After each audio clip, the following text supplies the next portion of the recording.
नमस्कार दोस्तों, हम आपके सामने लेकर के आ रहे हैं एक नया वीडियो। रिहानिका कॉमर्स हब चैनल में आपका फिर से स्वागत है। अभी हमने पिछले वीडियो में देखा बेसिक टर्म्स एंड अकाउंटिंग में कुछ चीज़ें पढ़ी। सब उसमें हमने देखा कि व्यवसायिक लेन देन क्या होता है और पूंजी क्या होती है। अब उसी कड़ी में हम आगे देख रहे हैं कि ड्राइंग क्या होता है। ड्राइंग यानी आहरण। ड्राइंग को हिंदी में कहते हैं आहरण।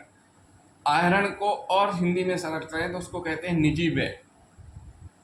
क्या होता है एक व्यवसाय में, जब कोई भी व्यवसाय हो या कोई भी फर्म हो, जब उस व्यवसाय के स्वामी द्वारा अपने निजी उपयोग के लिए व्यवसाय के स्वामी द्वारा अपने निजी उपयोग के लिए कुछ व्यय किया जाए, वो कैश में भी हो सकता है, वो माल में भी हो सकता है, और व्यवसाय में लगी कार, इन सब का उपयोग जब निजी उपयोग में करने लगे, इन सब का यूज अपनी निजी लाइफ में करें, तो उसको हम आहरण या निजी व्यय मानते हैं। कभी कभी क्या होता है कि अपने व्यक्तिगत खर्चे के लिए कैश से भुगतान करना। कभी कभी क्या होता है अपने परिवार वालों को 600 रुपये के 1000 रुपये के कपड़े दे देना या दिला देना, या अपने व्यवसाय में लगी कार का उपयोग अपने व्यक्तिगत कार के लिए करना, तो ये कहलाता आहरण। तो दोस्तों, आहरण आपको समझ में आया। उसके बाद हम चलते हैं संपत्ति। अभी हमने पढ़ा था व्यवसायिक लेन देन में संपत्ति शब्द आया था कि संपत्ति में परिवर्तन होता है, तो अब उसी संपत्ति के बारे में हम डिटेल में पढ़ने जा रहे हैं। अब भाई बात आती है संपत्ति। संपत्ति यानी जिससे व्यवसाय में उत्पादन होता है या जो व्यवसाय के लिए ज़रूरी होती है। अब वो संपत्ति करंट भी हो सकती है और नॉन करंट भी हो सकती है, यानी जिस पर पूरा व्यापार डिपेंड करता है, संपत्ति वो है। अगर आपके व्यापार में संपत्ति नहीं है तो आप व्यापार नहीं कर पाएंगे, आप अपनी फर्म को संचालित नहीं कर पाएंगे। अब बात आती है, संपत्ति को भी डिवाइड किया गया है चालू संपत्ति और गैर चालू संपत्ति। चालू संपत्ति को हम तरल संपत्ति भी कहते हैं। चालू संपत्ति को तरल संपत्ति हम कहते हैं। तरल का मतलब होता है लिक्विड फॉर्म। लिक्विड फॉर्म यानी जिसको हम शीघ्र कैश में परिवर्तित कर सकें, ऐसी संपत्ति, ऐसी चीज़ें ज़रूरत पड़ने पर तुरंत कैश में हम परिवर्तित करें, वो डेली होते हैं। कुछ ट्रांजेक्शन ऐसे होते हैं जिनका डेली पेमेंट होता है, डेली कैश में उनको कन्वर्ट किया जाता है, जैसे देनदार, स्टॉक, प्रतिभूति, प्राप्त बिल, डीडी, ये चीज़ें आ जाती हैं। अब जो करेंट एसेट्स है उनमें अगर स्टॉक प्लस प्रीपेड एक्सपेंस को माइनस कर दें तो वो लिक्विड एसेट कहलाएगा। यानी जो आपके पास करेंट एसेट्स हैं, जो भी इतने हैं, इनमें से अगर हम आपके पास जो स्टॉक है प्लस प्रीपेड एक्सपेंस, इनको अगर आप खर्च कर देते हैं तो वो आपका लिक्विड एसेट कहला जाएगा। अब बात आती गैर चालू संपत्ति। जो चालू नहीं है यानी कि जो तुरंत कन्वर्ट कैश में नहीं होंगी, यानी इनका उपयोग लंबे समय तक होने वाला है, इनको भी डिवाइड किया गया है। इन गैर चालू संपत्ति को स्थायी संपत्ति भी कहा जाता है। अब स्थायी संपत्ति को भी डिवाइड किया है मूर्ति रूप यानी टेंजिबल और अमूर्ति रूप इनटेंजिबल। मूर्ति मतलब जिनको हम देख सकते हैं, स्पर्श कर सकते हैं, उनको हम मूर्त संपत्ति कहते हैं।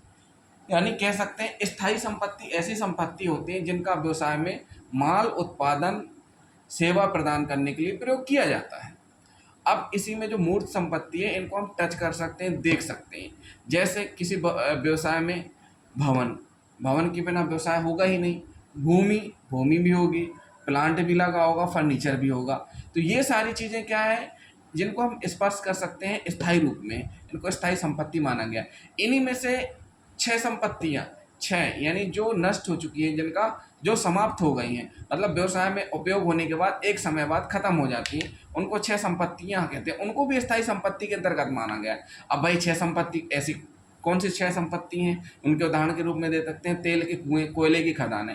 जब तेल खत्म हो जाएगा तो कुआं खाली हो जाता है। अब तेल में जब तक कुएं में जब तक तेल था, जब तक हमारे लिए उपयोग का था। अब जैसे ही तेल खत्म हुआ तो कुआं हमारे लिए उपयोग का नहीं रहा। ऐसे कोयले की खदान है, खदान में जब तक कोयला है तो हमारे काम का है। जैसे ही कोयला खत्म हुआ, खदान किसी काम की नहीं रह जाती। तो ये कहलाती है दोस्तों मूर्ति संपत्ति, यानी स्थायी संपत्ति का एक पार्ट है जिसे हम छू सकते हैं, देख सकते हैं। अब बात आती है अमूर्त संपत्ति। अमूर्त संपत्ति जिन्हें ना देखा जा सकता है ना स्पर्श किया जा सकता, लेकिन इनका भी अलग नाम है व्यवसाय में, इनका भी अलग नाम चलता है व्यापार में, इनकी भी बहुत आवश्यकता रहती है। तो इनमें ऐसी कौन कौन सी चीज़ें होती हैं? Goodwill, patent, trademark, copyright. अब भाई गुडविल क्या होती है? गुडविल को हिंदी में ख्याति बोलते हैं। देखिए, हर व्यक्ति की अपनी अपनी पहचान, ख्याति होती है। हर एक चीज़ का एक ब्रांड होता है, नाम होता है कि हाँ, इस दुकान से कपड़े अच्छे मिलते हैं, इस व्यापारी या इस इंजीनियर के द्वारा नक्शे अच्छे तैयार किए जाते हैं। तो जो अच्छे तैयार वाली बात आती है, अच्छा माल होता है, वो उसकी गुडविल होती है। तो किसी व्यापार के लिए गुडविल भी बहुत ज़रूरी है, उसको भी स्थायी संपत्ति माना गया है। पेटेंट, ट्रेडमार्क, पेटेंट आप जानते हैं, ट्रेडमार्क एक चिन्ह होता है, पेटेंट होता है, ऐसे कॉपीराइट होता है, इन सबका अलग अलग होता है। ये सबके अलग अलग रहते हैं, एक नहीं हो सकते, उनका भी बहुत ज़्यादा रोल है। अब बात आती है, कुछ कृत्रिम संपत्तियां भी बोला गया, स्थायी संपत्ति मानी गई कृत्रिम संपत्तियां। अब बात आती है, कृत्रिम संपत्तियां ऐसी होती हैं जो एक समय बाद अपने आप समाप्त हो जाती है, मतलब उनको रखा नहीं जाता है, लेखा पढ़ी में भी रिटर्न ऑफ कर दिया जाता है, उनको लेके नहीं चलते हैं। जैसे कुएं से तेल निकालने के बाद कुएं की वैल्यू खत्म हो गई, ऐसे इनको भी एक समय बाद खत्म किया जाता है। जैसे कंपनी शेयर इशू करती है, अब हम आगे पढ़ेंगे शेयर्स के बारे में क्या होता है, लेकिन अपना अभी आप इतना जान लीजिए कि शेयर जब इशू होते हैं तो उनको छूट दी जाती है कि अगर आप हमारे 500 के शेयर खरीदेंगे तो आपको 10% एक्स्ट्रा मिलेंगे, या 500 के शेयर खरीदने पर 2 शेयर एक्स्ट्रा मिलेंगे।